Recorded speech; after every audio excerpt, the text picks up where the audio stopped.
What is up guys, it's your boy Swolem here, back with another classic WoW hardcore video. So I guess it's time to talk about the official hardcore servers, huh? We haven't really had any updates on those for quite a while, but I really do believe this week is going to be the one. We have some news that are actually worth covering today, and we're going to be talking about the official hardcore servers published by Blizzard that are coming up hopefully sooner than we think, like the PTR, right? So let's just have a chat about the hardcore servers. So I'm going to talk about my point of views on things, just talk about what I think about everything, and we will see more about what happens when the PTR comes up, and you can let me know your thoughts and your, well, comments in the comments down below as we go through the discussion. Now, first of all, we do have some news that are worth covering for the hardcore servers. This is just a real quick one, but Blizzard has posted something today, or I guess Wowhead has posted something. This is something Blizzard does every single week, called the weekly, the blues with the news or something, news with the blues. I don't really know, but it's like each week they take a look at what's ahead in the World of Warcraft, both in Retail WoW, Classic WoW, Wrath Classic and so on. And if you look here on June 28th, there's an article coming out, WoW Classic Update. Now that is going to be tomorrow, so it's really close. We don't really know if that's going to be the PTR or anything about the hardcore service though. It's an article, so you can see here what it is. It's article, events and so on. This one is an article, so maybe the PTR service could be coming out today for all we know. Apparently there's something happening today that we don't really know what it is just yet, but in just a few hours we will know for sure. So PTR might be coming up today, definitely though. There's an article coming out tomorrow with a WoW Classic update, which could be about the PTR, could even be the actual launch date for the hardcore servers, which I think would be incredible. Give us some weeks to just plan stuff, but either way, that's the quick update. Now let's talk about the hardcore servers and just have a chat about them overall. Now, the first thing that I want to say about the official hardcore servers is that I'm personally incredibly hyped for these hardcore servers. It's like, you have seen a lot of discussions online about the hardcore servers. People want there to be solo self-found rules, some people don't want any rules. There's been a lot of discussions about the auction house, trading, mailboxes and so on. But there's one thing that I'm personally like, if you take a look at it, no matter what comes out, just having that one baseline mechanic of death equals ghost really makes me hyped for these servers, because you know everyone you see in the open world, or even in dungeons, anyone you see that is currently alive is actually hardcore and haven't died by there being a built-in death equals ghost mechanic. I think it's called death equals ghost so far. It's not death equals delete, so you can be in a ghost form, just walking around pretty much, but you can't really do anything else than that. Just a ghost form, so you can interact with people or actually whisper people, but you can't like open your mailbox or anything like that. It's just like a way to preserve your character and hand over guild leadership and so on. Now, one of the main reasons why I'm so excited about this is that right now on Classic Era, you can cheat. I know a lot of people do know this already, because people have been talking about this in the public and making Reddit posts about it, but I'm not going to tell you how to cheat, but it's definitely doable.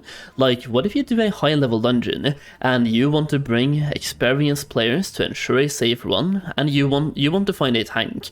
Now you find a tank with full pre-raid biz. Now you're going to think this guy knows what he's doing, and you want a group that knows what they're doing, but in reality he has died 50 times and doesn't know how to play safely, and he has just been cheating. There's a way to cheat where if you die in hardcore on Classic Era without a regular hardcore service, like just where we're playing right now, right? If you die, you can just do some basic editing, and you can get back to not being dead again with the actual add-on, right?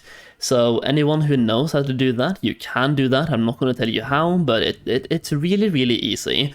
So right now we're operating on just people telling each other that they're still alive, or like on an appeal basis, right?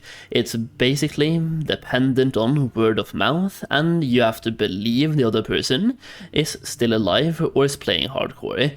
Now, you don't have to trust people that same way when it comes to official hardcore servers. You just simply know that anyone you see in the open world that is still alive hasn't died yet. You don't know that right now in Classic Era, because by cheating, you literally make the add-on go from being... You have like a pass verification status. Like if I go onto this character right now and just exit this mode, and go on to... Actually, I haven't enabled the hardcore add-ons. Let me do that real quick too. So as you can see, this character has failed. I have 4 deaths so far. I'm just using this one to literally collect footage right now on the Classic era servers. This was my first hardcore character, died at level 54, and you can see right now it says fail. By doing the cheating that I just talked about, this one would say pass. So even if you inspect me after I personally had cheated, you wouldn't be able to see that I had cheated, right? So in this case, anyone you group up with might have died and just did some basic editing to get back to being, is it called pass? You have pass and fail. Yeah, so you can go from failing to passing. Now, once again, when it comes to the official hardcore servers, you don't have to like think about that. Anyone you see in the open world, they're going to be hardcore, and you just have 1 life. I'm really excited just for that alone. Now, when it comes to trading and the auction house, there's been some really interesting discussions about that. You have 3 separate options that have been so far. Well, I guess there's a 4th one, but I think we all know trading and the auction house will be available at some point. Number 1 is it will be available from level 1, number 2 available from level 40, and number 3 available from level 60. I'm personally fine with either of those options, to be honest, but honestly, I would prefer if they just do nothing here. The people that will use the auction house at level 1 are either people who will level up alts, in which case they already have a level 60, and they have farmed their gold for it, in which case I think it's completely fine. Or it will be noobs who have no idea what they're doing, they will then buy the gold on the illegal websites, right? And then they can buy twink weapons with enchants, for them to die at level 20 or level 30 anyway, creating a gold sink in the game, because they will literally make a level 1 character like we just talked about, and when you die, even though you're in a ghost form, it's not like you can trade or send things away after being in a ghost form. It's like the items you have on you, the gold you have on you, everything you have on you goes away with you. In this case, it creates a literal gold sink in the game itself, where these people, it's going to be the noobs that think hardcore is easy, and they just want to buy gold, get like a boost at level 1 to get to level 20 or level 30, and then they will hit that, they will hit the mark where it starts becoming a lot more difficult. They will die, it creates a gold sink, so if anything, it's either it should be available only at level 16, or just be there from level 1. Personally, I wanna see it be there from level 1, because I really don't care that much, and it would be fun to see someone spend 10,000 gold on a level 1 character, and then die at level 30.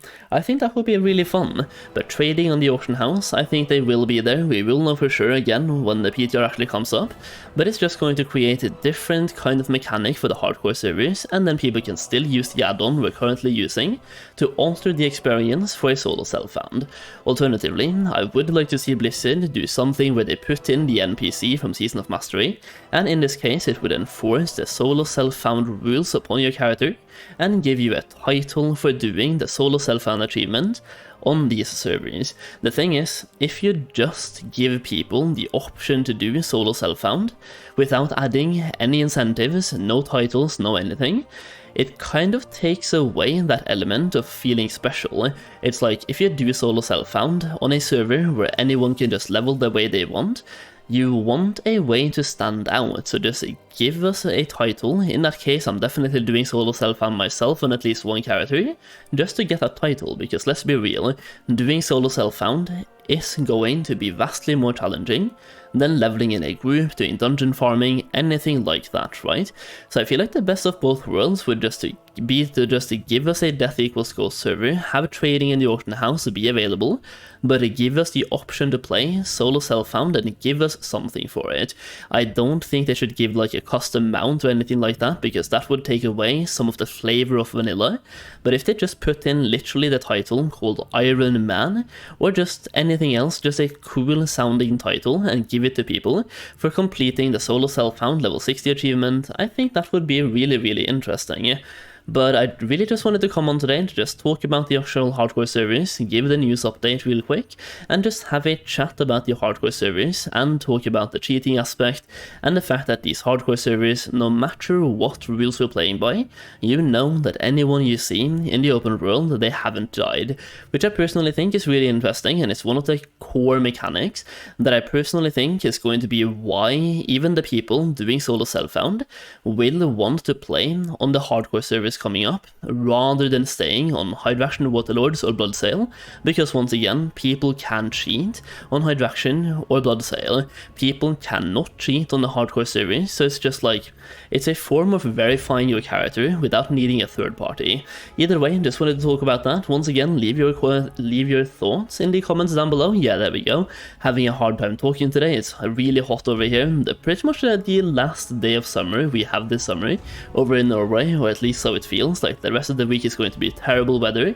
But hopefully you enjoyed this video, and hopefully I'll see you when I'm streaming the hardcore PTR servers when they come up. That's pretty much what I have for you today. Once again, leave your thoughts in the comments down below. Leave a like on the video if you enjoyed the video. Follow me on Twitch, follow me on Kick for streams, or subscribe to the YouTube channel if you want more content. As always, thank you so much for watching, and I'll see you again very soon.